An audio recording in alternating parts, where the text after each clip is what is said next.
Hello everyone. Umkosi Juice here. Please don't forget to like, share, and subscribe to my channel.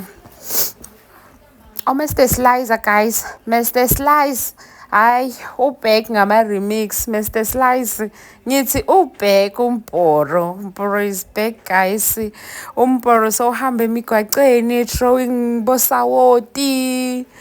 Akhuluma thandaze ahamba bhiza uphosa bosawoti ngapha so une cross so hamba gaci cross umporo ahamba ye court ne cross abuye court ne cross so hamba around the schools claiming ukuthi so uyabaza abantu abashisa isonto like no man uGayi akekho right guys akekho right Mugayi I think he's going crazy guys akekho right into lekatendako nowadays.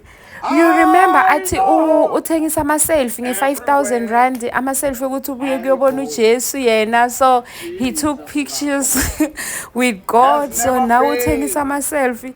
I see now ukuthi no man this guy akekho right guys nani niyambona man tinto tonke latendako nje tibheke edodwana ubheke yedwana nje uphila impilo yakhe ayedwa angamayindi futhi ukuthi abantu batothini or what.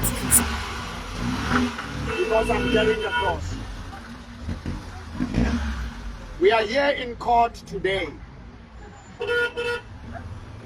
because on the 31st we prayed specifically for justice and the burning of the church premises, not the church. Because the church is a body. Anyone who who receives Christ becomes a member of his body. Spiritually. Whether a Zulu or Xhosa, Sotho, Pedi, Tswana, Ndebele,